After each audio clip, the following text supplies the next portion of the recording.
우리 세상의 풍요로움 이런 것들을 좀 생각을 해봅니다. 왜 그런 것들을 생각해 보냐면 무엇을 이루고 무엇을 얻으며 무엇을 보아야 야 성공했네라고 그렇게 말을 하는 이런 말들을 들을 수 있을까? 그래서 세상이 말하는 풍요로움을 누리고 살면 과연 그것은 성공이라고 말할 수 있는 것이냐 하는 이런 질문을 한번 던져봅니다. 성공이라고 하는 것, 세상이 주는 풍요로움과 세상이 주는 만족과 세상이 보여주는 그 많은 것들을 보고 살아가면 그러면 그것이 우리에게 성공이라 할 수 있는 그런 삶을 우리에게 주는 것인가 하는 것을 우리가 이제 생각을 해보는 것입니다.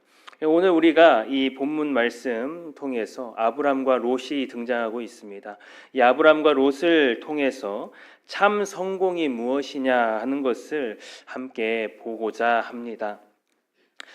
이 아브라함이 그 12장에 가서 말씀을 보면은 이 아브라함이 지금 기근을 피해서 자기가 있던 그곳에서 이제 애굽으로 이렇게 이제 가게 되죠. 그 애굽으로 가게 되는데 그렇게 간 이후로 맞닥뜨리는 그 상황들이 상당히 곤혹스럽습니다. 기근을 피하기 위해서 이제 차선을 택한 것이죠. 사실 최선은 하나님의 뜻을 구하며 그 자리에 있는 것이 최선이었을 텐데 이 아브라함이 차선을 택합니다. 그래서 그 위기를 넘기게 되죠. 기근이라고 하는 그러니까 이 뭔가의 부족함, 결핍이라고 하는 그 이제 위기를 피할 수 있게 됩니다. 차선을 택하여 애굽으로 내려간 결과 그 기근을 피하게 되었죠. 그렇게 기근을 피해서 그 위기를 넘어갈 수 있었지만 사실 그러고 나서 바로 또 이어 나오는 또 다른 위기가 찾아오게 되는 것 우리가 이제 말씀을 통해서 보게 되는데 이제는 산 넘어 산입니다. 기근이라고 하는 그런 것들을 피해서 넘어왔는데 이제는 생명의 위협을 받게 되는 그런 이제 위기 가운데에 놓여지게 된 이런 아브라함의 모습을 보게 됩니다. 아내 사례가 매우 미모가 아름다웠다라고 이 창세기 12장 11절에서는 말해주고 있습니다. 그 미모의 기준이 뭐 오늘날의 미모의 기준일지 아니면 또 다른 어떤 그 시대의 미모의 기준이라는 것이 있을지 모르겠지만 어쨌든 그 당시에 상당히 아리따운 그런 아내가 바로 이 아브라함의 아내 사례였다 하는 사실이죠. 그래서 그로 인해서 아브라함이 목숨을 위협받을까 염려하는 가운데에서 이제 그런 이제 판단을 내린 것입니다. 이 아내를 누이라고 속여야겠다. 이제 그래서 사례와 함께 이야기를 하죠. 그래서 누이라 하겠다 하고 그렇게 이제 일을 하게 됩니다. 그 결과가 무엇입니까? 이렇게 아내를 누이라 속인 사실은 그 먼저 앞서서 하나님의 뜻을 찾지 않고 애굽으로 향해 나아갔던 그 아브라함의 모습부터 시작입니다. 근데 그 모습 속에서 이제 아내를 누이라 속이는 이런 가운데에 그 결과가 어떻게 일어나느냐? 이 아내인 사례를 바로의 궁으로 보내게 되는 사실은 굉장히 기겁할 일이 아니겠습니까? 내 아내인데, 내가 사랑하는 내 아내인데 딴 남자에게 보내야 되는 상황이라니 이게 정말 사실은 그냥 우리가 말씀을 읽고 넘어가고 이렇게 하지만 이건 진짜 사실 기겁할 일입니다. 이거는 있어서는 안 될 일인데 그렇게 누이라고 속이는 결과가 지금 이런 사실 그 아브람 입장에서 우리가 좀 서본다면 정말 참 참담한 그런 심정이지 않을까요? 이 아내를 내 아내라 하지 못하고 이 아내가 다른 남자에게 지금 가고 있는 그 모습을 본다는 것이 정말 기겁할 일이고 참담한 심정이 아닐 수 없을 것 같습니다. 이 사건만 볼 때 이 사건 그 자체만 보더라도 우리는 사실 정말 기겁할 일이다 이렇게 여겨지지만 택하셔서 언약하시고 그를 통해서 구속의 역사를 써가시고자 하셨던 그 하나님의 입장에서 보면 이거는 그냥 단순히 한 개인의 어떤 기겁할 일, 이렇게 끝날 일이 아닌 것입니다. 그 하나님의 그 섭리와 하나님의 이끌어 가시고 하나님께서 이루어 가시려고 하는 그 구속의 역사 가운데 이 아브라함을 들어 쓰시는데, 그 아브라함이 지금 이런 일들을 하고 있다 하는 것이죠. 단순히 한 개인의 인생의 오점으로 남을 그런 어떤 기록으로 그냥 그렇게 넘어갈 일이 아닙니다. 하나님께서 구속의 역사를 이 아브라함을 통해 이루어 가시는 중에 이 아브라함이 하나님 뜻과는 상관없이 자신의 안위를 생각한 것이죠. 야, 이거 기근이다. 먹고 살 게 없구나. 이거 피해야 되겠다. 그래서 이제 애굽으로 간 거 아니겠습니까? 그러니까 그렇게 최선을 바라보지 않고 차선을 택하여서 애굽에 간 이 행위, 이것이 지금 한 개인의 잘못된 행동, 그래서 우리가 볼 때에 이 아브람 좀 여기서 실수했네, 이렇게 보고 넘어갈 일이 아니라 구속 역사의 그 큰 틀로 봤을 때 아브람은 그 하나님 앞에 쓰임 받는 자였고, 그런 하나님의 사람이어야 할 이 아브람이 지금 이런 행위를 통해서 그 구속 역사에 제동을 걸어버렸다 하는 것입니다.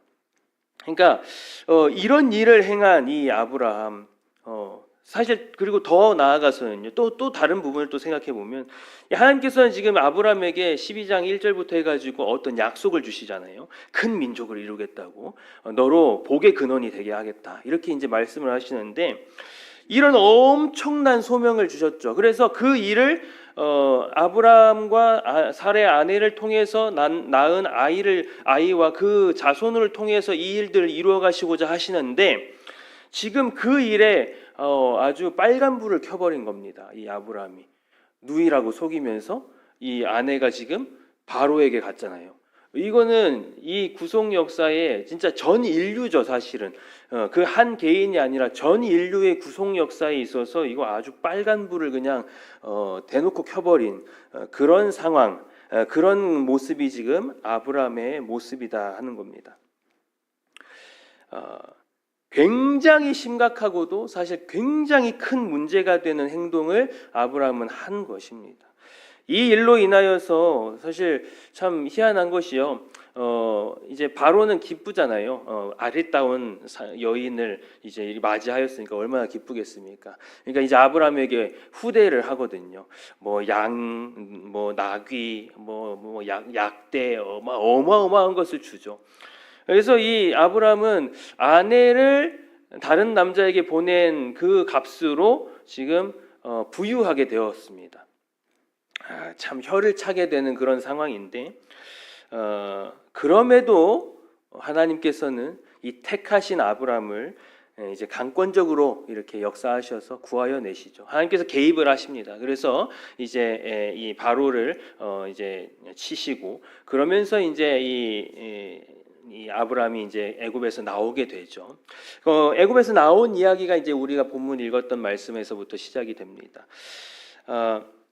애굽에서 나온 아브람, 그 소유가 아주 풍부해졌음을 오늘 우리가 말씀 속에서 발견합니다. 13장 2절이죠. 아브람에게 육축과 은금이 풍부하였더라. 이 은금과 육축의 이 풍부함은 어디서 받은 겁니까? 이거 애굽에서 아내를 누이라 속여가지고 그 값으로 받은 거죠. 네.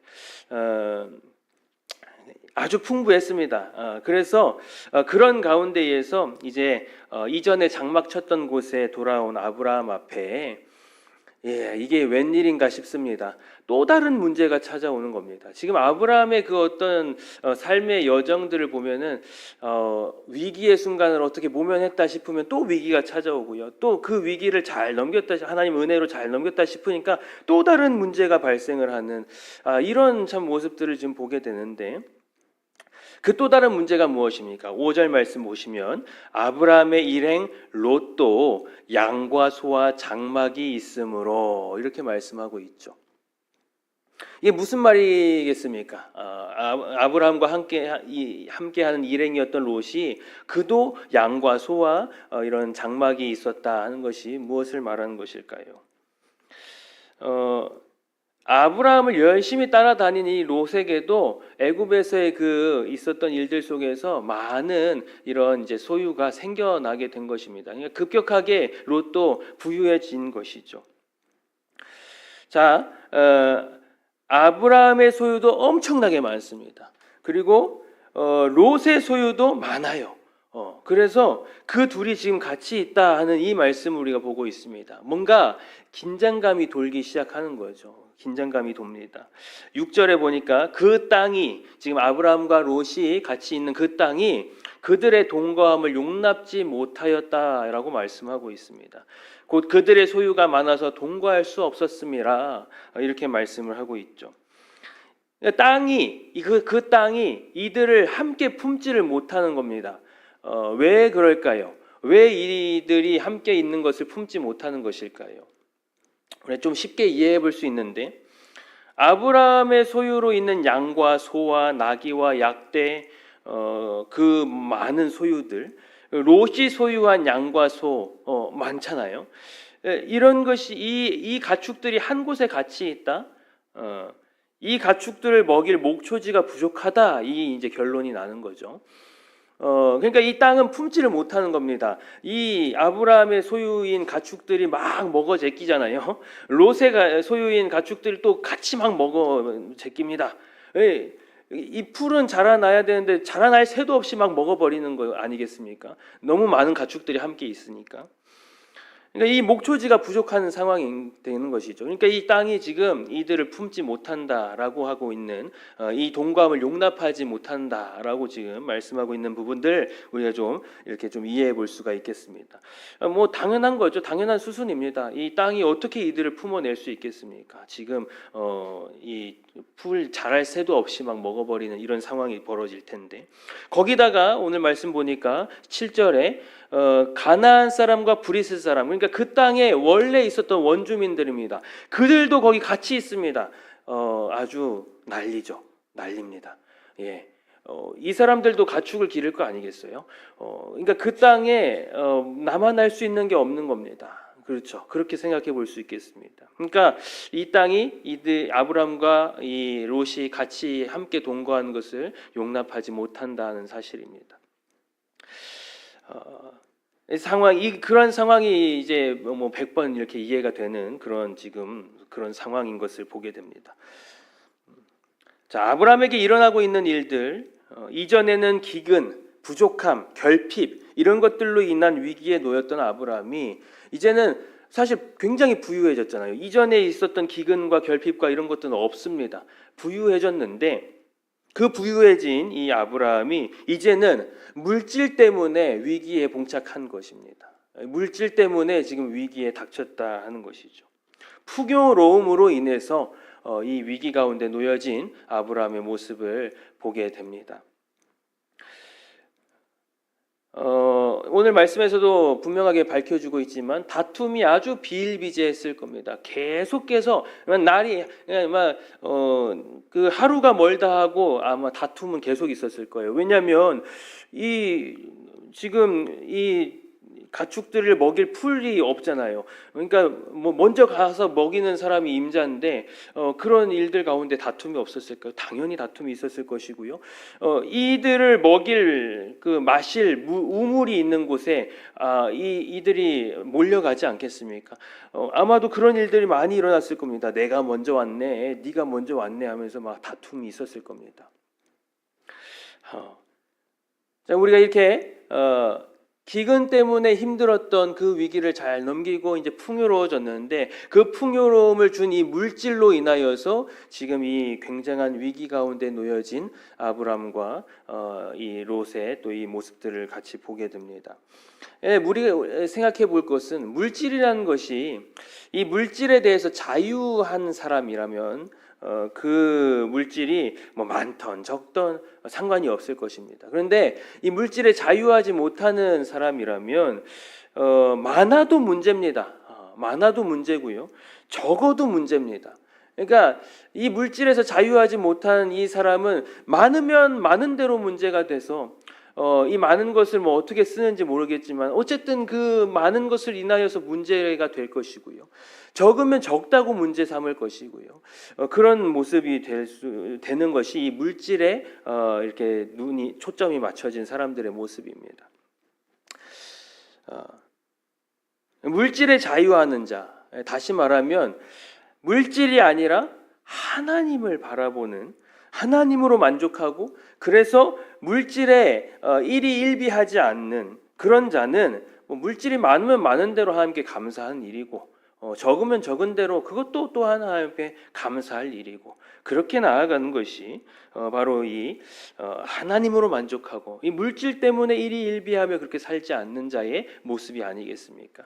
근데 오늘 이 아브람과 롯, 물론 아브람과 롯이라기보다는 롯은 또 그 편에 속해 있을 수 있겠고요. 그런데 아브라함은 지금 그런 모습은 아니긴 합니다만 어쨌든 그 종들이 지금 엄청 다툰단 말이죠. 하루가 멀다 하고 다투며 그렇게 산단 말입니다. 그런 일들이 일어나고 있는 것, 결국에 이 물질에서 자유하지 못한 이런 모습 속에서 이런 일들이 일어나고 있음을 보게 됩니다. 잠언 30장 8절 9절 말씀을 보면 이렇게 기록하고 있죠. 나로 가난하게도 마옵시고 부하게도 마옵시고 오직 필요한 양식으로 내게 먹이시옵소서. 혹 내가 배불러서 하나님을 모른다 여호와가 누구냐 할까 하오며 혹 내가 가난하여 도적질하고 내 하나님의 이름을 욕되게 할까 두려워함이니이다. 이렇게 그러니까 정말 간절히 기도하고 있습니다. 이 기도 정말 간절한 기도입니다. 가난하게도 부하게도 말고 그저 필요한 양식으로 내가 먹는 것이면 족합니다. 왜냐하면 내가 부하면 배가 불러서 하나님 모른다 할까 싶습니다. 그게 두려운 거죠. 내가 여호와가 누구냐 할까 싶다는 겁니다. 이게 굉장히 두렵다 하는 것이죠. 가난하면 오히려 가난해서 배고픔으로 인해 가지고 도적질하며 하나님 이름에 먹칠할까 봐 그게 두렵다 하는 것입니다. 이러해도 저러해도 하나님을 저버리는 모습이 될까 싶어서 그게 너무 두렵다라고 하며 그렇게 되지 않도록 나로 부하게도 또 너무 가난하게도 하지 말고 그저 오늘 필요한 일용할 양식으로 나를 채워주십시오 하며 간절히 기도하고 있는 게 이 잠언 30장 8절 9절의 그 기록입니다. 그것을 우리가 보게 되는 것이죠.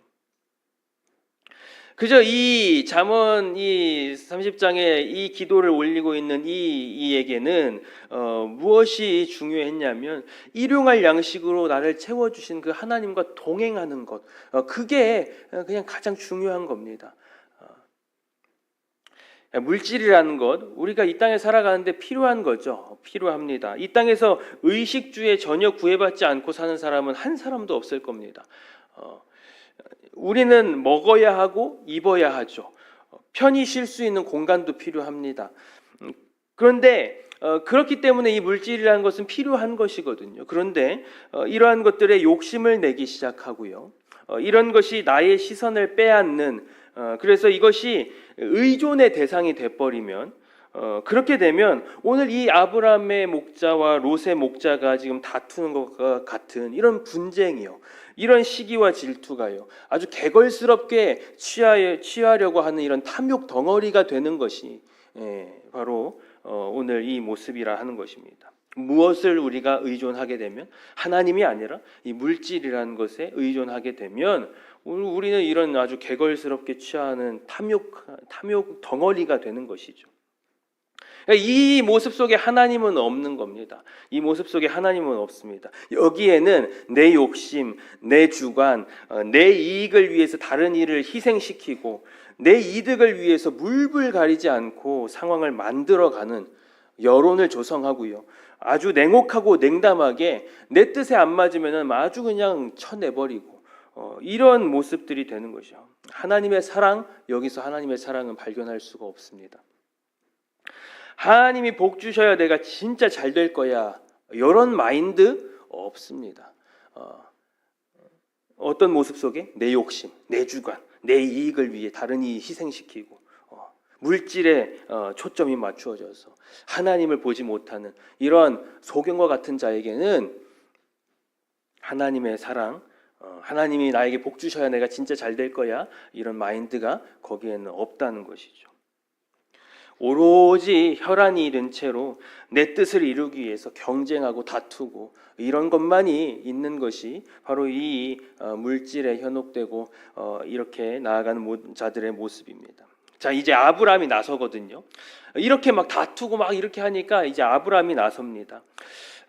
우리는 한 골육이라 이렇게 말을 하면서요. 8절이요. 아브라함이 롯에게 이르되 우리는 한 골육이라, 나와 너, 내 목자와 네 목자가 서로 다투지 말자 라고 하며 지금 이 중재하면서 이제 아브라함이 나서고 있습니다. 이전에 부족함, 결핍에 의해서 잘못된 선택을 했던 이 아브라함이 이제는 하나님의 뜻을 따라서 지혜롭게 행하고 있는 모습을 보게 됩니다. 그 처음 단을 쌓았던 그곳에서, 여호와의 이름을 불렀던 그곳에서 다시 시작하고 있는 이 아브라함의 모습, 이전에는 당장에 내 눈앞에 놓인 기근과 결핍과 이런 것으로 인해서 하나님을 보지 못했는데 결핍만 보았죠. 지금 너무 급하다, 이거 먹고 살 게 없다, 이것만 보게 되었는데, 그러나 하나님의 은혜로 애굽에서 나온 이 아브라함은 또다시 이 자신 앞에 놓여진 이 문제 앞에서, 물질의 풍요 속에 찾아온 이 문제, 그 문제 앞에서 하나님의 뜻과 하나님이 기뻐하실 방향으로 나아가고 있음을 우리는 보게 됩니다. 우리가 여기서 세 가지 좀 발견하고 싶은 게 있습니다. 아브라함을 통해서 무엇 세 가지를 발견하고 싶냐면, 성도의 성공의 모본이 무엇이냐 하는 것을 이 아브라함을 통해서 보고 싶습니다. 첫 번째로 바로 이것입니다. 하나님의 뜻과 하나님이 기뻐하실 방향을 찾았다 하는 것이죠. 사실 이것만큼 큰 성공은 없지 않겠습니까? 이전에는요, 세상을 향한 눈이었고요. 이전에는 하나님이 아닌 지금 당장의 이 문제를 해결하기 위해서 차선을 선택하는 그런 모습에 있었던 이 아브라함입니다. 그런데 그 아브라함이 지금 어떻게 하고 있다? 하나님이 기뻐하실 그 뜻을 찾고 있다는 겁니다. 이거는 정말 그 어떤 성공보다 가장 큰 성공이라고 저는 확신하며 말할 수 있을 것 같습니다. 확신합니다. 하나님을 찾았다, 하나님을 중심에 모셨다, 하나님이 기뻐하실 그 일을 찾아 나아간다. 이거면 게임 끝이죠. 사실은 게임이 끝나는 겁니다.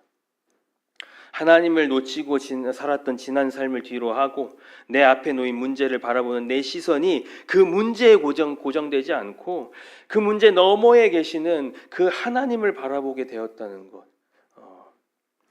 실패와 수치와 낭만과 다툼과 시기와 분쟁으로 향하는 나 중심, 물질 중심, 세상 중심, 인본주의에서 하나님 중심이 되는 겁니다. 신본주의가 되었다 하는 것입니다. 이게 가장 큰 성공이죠. 성도에게 있어서 이것만큼 가장 큰 성공이 어디 있겠습니까? 이만한 큰 수확이 어디에 있겠습니까? 그 많은 물질 부요, 그것과는 비교할 수 없는 큰 수확입니다. 이 성공 말입니다. 우리가 아브라함을 통해서 첫 번째로 발견하고 싶은 것은 이 하나님을 발견하고 하나님 중심이 되어서 하나님이 기뻐하실 그 일들을 찾아가는 이 모습이 되는 것, 이게 첫 번째로 우리가 붙들고 싶은 가장 큰 성공이다 하는 것입니다. 오늘 살아가는 우리 인생의 가장 큰 성공, 이것이라 하는 사실을 확신하며 전합니다. 아브라함이 오늘 우리에게 분명히 보여주고 있습니다. 하나님 중심으로 하나님의 뜻을 따르며 하나님의 기뻐하실 그 길을 가는 것이 얼마나 큰 성공인지 오늘 우리들에게 분명하게 보여주고 있습니다. 첫 번째 성공이죠. 두 번째로 9절에 이제 아브라함이 두 번째 우리가 볼 성공을 우리에게 보여주고 있는데, 내 앞에 온 땅이 있지 아니하냐, 나를 떠나라. 네가 좌하면 나는 우하고 네가 우하면 나는 좌하리라, 이렇게 말하고 있습니다. 8절에서 아브라함이 말하고 있듯이 아브라함과 롯은 한 고륙이거든요. 그래서 조카잖아요. 롯에게 아브라함은 삼촌이었고 한 고륙입니다. 그런데 인생의 물질에 이제 눈이 이렇게 싹 돌아가면은 가족도 없게 된다 하는 것을 우리는 심심찮게 보게 되지 않습니까? 하나님 중심으로 나아가는 아브라함은 물질로 인해서 찾아온 이 위기에 참으로 지혜롭게 대처하고 있는 사실을 보게 됩니다. 함께 지금 공존할 수 없다는 것을 보고 있잖아요. 함께 우리는 같이 있을 수 없구나라는 것을 보았단 말입니다. 그러니까 이 아브라함이 이걸 어떡하지? 어떻게 하면 좀 더 같이 잘 살 수 있지 않을까 이런 생각들이라든지 아니면 사실 이 시대에는 그 사람이 많고 적음에 따라서 그러니까 그 한 무리가 많고 적음에 따라서 어떻게 보면은 큰 위기 그러니까 적들로부터 큰 위기를 당할 수도 아니면 그 적들의 침공을 잘 막아내고 오히려 승승장구할 수도 있는 게 바로 요 시대의 모습이죠. 그러니까 사실은 아브라함에게 있어서 이득이 될 수 있는 것은 롯을 계속 같이 데리고 있는 게 이득일 수 있는 거죠. 그런데 오늘 이 땅이 이들을 용납하지 못하고 있는 이 모습 가운데 서로 다투고 이것이 해결되지 않는 이 모습을 보는 아브라함이 지금 어떻게 이 방법을 찾아가고 있냐면 이게 이제 하나님의 뜻이었다 하는 것을 우리가 보게 되는데 원만하게 결별을 택하는 겁니다. 원만하게 결별을 택하고 있습니다. 그리고 그 선택권을 연장자인 내가 선택한다가 아니라 롯에게 선택권을 주고 있죠. 내가 연장자인데 내가 먼저인데 이런 게 없습니다.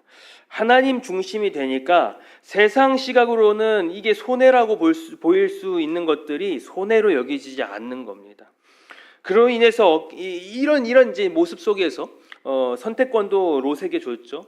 이제 원만하게 결별하기 위해서 이런 가운데에서 얻게 되는 유익이 무엇입니까? 아브라함이 무엇을 얻었다고 우리가 봐야 될까요? 사람을 얻었습니다. 사람을. 자, 롯을 보세요. 롯은 선택권을 받았잖아요. 그래서 그 선택권을 받은 롯은 눈을 들어서 요단 들을 바라봅니다. 바라보니까 소알까지 온 땅에 막 물이 넉넉한 겁니다. 야, 이거 보니까 이거 마치 여호와의 동산 같고 지난날에 이 롯도 아브람과 같이 애굽에 갔지 않습니까? 가가지고 거기서 경험했던 그 막 휘황찬란하고 막 부유했던 그 모습들이 여기서 보니까 요단들과 저 소알까지 해가지고 다 펼쳐져 보이는 거죠. 야, 이거다. 선택권이 나에게 있으니까 난 여기 선택해야지 하고 그렇게 나아가는 거죠. 애굽 땅과 같았다 하는 그 곳을 이제 선택하여서 나아갑니다. 롯이 택한 이 땅 소돔을 보고 13절에서 뭐라고 말씀하고 있는지 보십시오. 소돔 사람은 악하여 여호와 앞에 큰 죄인이었더라 말씀합니다. 롯이 눈을 들어 선택했던 그 땅의 사람들이 아주 악한 겁니다. 여호와 하나님 앞에 큰 죄인이었다고 말합니다. 이 땅에 대해서 10절에서도 말씀하고 있죠. 10절에 뭐라고 말씀합니까? 10절 말씀 보니까 눈을 들어 요단들을 바라봐 그곳이 물이 넉넉하고 막 이런 여호와의 동산 같고 애굽 땅 같았던 그곳이 지금 어떤 곳이래요? 하나님께서 소돔과 고모라를 멸하시기 전이었다라고 말씀합니다. 우리에게 무엇을 보여주는 거예요? 이 땅은 곧 멸망하는 땅인 겁니다. 그죠? 이 땅은 곧 멸망할 땅이죠. 소돔과 고모라가 처할 상황과 롯의 앞날이 어떠할 것에 대해서 오늘 이 말씀들을 통해서 우리에게 하나님께서는 복선으로 깔아주시고 있는 겁니다. 롯의 이 선택, 인간 중심적인 생각, 그 속에서 내린 결정으로 인해서 이후에 롯은요 그와 함께하는 이들을 다 잃어버립니다. 곁에는 누구만 남습니까? 2딸만 남아요. 아니 사실 그 땅에 도착한 얼마 후에 아마 롯은 아주 외롭고 힘겨운 그런 삶을 살게 되었을 겁니다. 그러니까 그 부유한 것을 바라보고 나아간 그 땅에서 아무도 이 롯과 같이 하지 않는 그런 상황이 펼쳐졌다라는 것을 우리가 유추해 볼 수 있는데 어디서 그런 것들을 우리가 볼 수 있냐면 베드로후서 2장 7절에서 8절 말씀을 보면은 그렇게 말을 하고 있죠. 무법한 자의 음란한 행실을 인하여 고통하는 의로운 롯을 건지셨으니 무법한 것들이 넘쳐나고 무법한 자들만 가득한 그곳에서 고통했다고 말하고 있죠. 롯이. 이 의인이 저희 중에 거하여 날마다 저 불법한 행실을 보고 들음으로 그 의로운 심령을 상하니라. 자, 여기서 우리가 생각해 볼 수 있는 겁니다. 롯은 그 부유한 땅을 바라보고 달려갔는데요. 그 땅에 양보한다면, 조금 양보한다면 가서는 조금 가서 얼마간은 좋았을지 모르겠어요. 그런데 그 땅에 가서 힘겨운 겁니다. 신앙을 같이 이야기할 사람도 없고 믿음에 대해서 나눌 사람도 없을 겁니다. 없었겠죠. 무법한 자들만 넘쳐나는 곳이었는데. 그러니까 우리가 그렇게 유추해 볼 수 있지 않겠습니까? 그 무법한 것이 만연한 그 소돔에서 신앙 나누고 믿음 이야기할 동료, 친구, 그 누가 있었겠습니까? 그리고 이 롯을 이제 그 소돔과 고모라를 멸할 때에 하나님께서 롯을 건져내기 위해서, 롯과 그 가정을 건져내기 위해서 너의 사위들과 막 빨리 다 불러와라. 빨리 같이 떠나야 된다. 근데 이 롯이 가가지고 막 말을 했는데 사위들이 콧방귀도 안 꼈잖아요. 그러니까 이 롯은요, 그 땅에서 사위들에게도 인정받지 못하는 모습이에요. 얼마나? 그러니까 아브람과 너무 반대가 되지 않습니까? 아브람은 롯을 얻었잖아요. 일단은 롯이라는 이 조카를 막 다투고 싸우고 막 전쟁해가지고 막 그렇게 한 게 아니라 원만하게 결별을 택하면서 롯이라는 한 사람을 얻었단 말이죠. 그리고 사실은 더 나아가서는 하나님의 언약하신 복의 근원으로 이 롯은 정말 많은 사람들을 얻게 되잖아요. 그런데 이 롯은 지금 어떻습니까? 그 롯의 그 세상을 선택하여 나아갔던 그 걸음으로 인해서 그 결과 롯에게 남아있는 사람이 없습니다. 아브라함은 하나님 중심으로 서서 나아갔던 그 모습 속에서 많은 사람을 얻는 복된 그 길을 가고 있습니다. 그 증거가 어디 있습니까? 여기 있지 않습니까? 그 증거가 우리들이 아닙니까? 오늘 우리가 그 증거 아니겠습니까? 그 증거인 우리들이 그 증거로 쓰여져 있는 말씀을 통해서 우리가 보고 있습니다. 그럼 우리는 어떤 모습으로 나아가야 될까요? 하나님 중심이어야 하죠. 세상이 바라보는 세상 중심이 아니라 하나님 중심이어야 하는 것입니다. 그렇게 나아갈 때에 성공이 뒤따르는 것이죠. 이 성공은요, 세상이 말하는 성공은 아니지 않습니까? 하나님이 주시는 참 성공입니다. 그 성공이 누구에게 뒤따르느냐? 하나님 중심으로 나아가는 자들에게. 첫 번째, 하나님 중심이 되었다는 가장 큰 수확이고, 두 번째, 사람을 얻는 겁니다. 사람을. 세 번째로요, 아브라함이 우리에게 보여주는 성공은 14절 이하에서 우리가 발견할 수가 있습니다.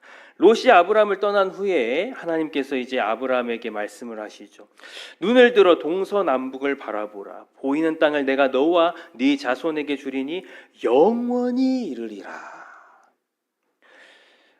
자손에 대해 약속을 주십니다. 네 자손으로 땅에 티끌 같게 하리니 너는 일어나 그 땅을 종과 횡으로 행하여 보라. 내가 그것을 너에게 주겠다 말씀을 하십니다. 자, 아브라함에게 자손의 약속과 더불어 영원히 거할 땅에 대한 약속도 주시고요. 이것을 내가 너에게 주겠다고 말씀을 하십니다. 내 중심의 유익을 내려놓고 손해 보는 것 같은 그 일을 하는 세상 사람 보기에는 어리석어 보이는 그 길로 하나님을 기쁘시게 할 그 선택을 하고 나니까 오히려 어떤 약속이 주어지고 있는 겁니까? 내가 바라보는 모든 땅에 영원히 거하리라. 내 자손들이 티끌같이 되리라. 내가 이것을 주겠다 말씀을 하시는 겁니다. 12장에서 하나님께서 아브라함에게 약속을 하셨습니다. 12장에서 1절, 2절 막 이렇게 말씀을 보면은 하나님께서 아브라함에게 약속을 하셔요. 근데 지금 이 롯과의 이 한 사건이 지난 후에 하나님께서 다시 아브라함에게 그 언약을 다시 주시는데 어떻게 다시 약속을 주시냐면 이제는요 더 자세합니다. 더 자세하게, 더 분명하게 약속해 주시고 있습니다. 12장 7절에서 이렇게 약속을 주셨죠. 이 땅을 내가 네 자손에게 주겠다고 하신 이 하나님께서 이제 보이는 땅을 내가 너와 그러니까 12장 7절에서는 이 땅을 내가 내 자손에게 주겠다라고 하셨단 말입니다. 내가 너의 자손에게 주겠다. 그런데 오늘 이 사건이 지난 후에 하나님께서 어떻게 말씀을 하시냐면 보이는 땅을 내가 너와 내 자손에게 주겠다고 말씀을 하시죠. 그러니까 아브라함도 그 약속의 대상이 되고 있습니다. 사실 아브라함의 자손에게 이제 주시겠다 하셨던 그 약속이었는데, 물론 아브라함에게도 큰 영광이죠. 그런데 지금 아브라함도 그 언약의 이제 대상이 되고 있는 이 사실을 보게 되는 것이죠. 게다가 이 땅은 영원히 주어진다고 말씀합니다. 영원히 주어진다. 12장 2절에 아브라함에게 큰 민족 이루게 하겠다고 말씀해 주셨잖아요. 얼마나 복된 일이에요. 그런데 오늘 이 사건을 지나고 나서는 어떻게 지금 말씀하시는지 보세요. 그 범위가 단순히 민족, 이렇게 작은 그런 개념의 민족, 여기서 이제 이게 아주 그냥 뭐랄까요, 뭐 100배? 100배도 더 되지 않겠습니까? 한 민족인데 이게 뭐 사실은 이제 티끌같이 되니까요. 그죠? 이 작은 민족의 단위를 넘어서요. 땅에 티끌같이 셀 수 없을 정도로 번성하게 그렇게 하시겠다고 약속을 주시고 있습니다. 세상이 기뻐할, 내가 기뻐할 어떤 수입과 유익을 그런 모든 것들을 내려놓고 하나님 중심이 되어서 하나님이 기뻐하실 그 일을 하는 자에게 아브라함에게 주신 이 상세한 축복의 약속이 주어지고 있습니다. 이 축복 우리에게도 주어지고 있는 거 아니겠습니까?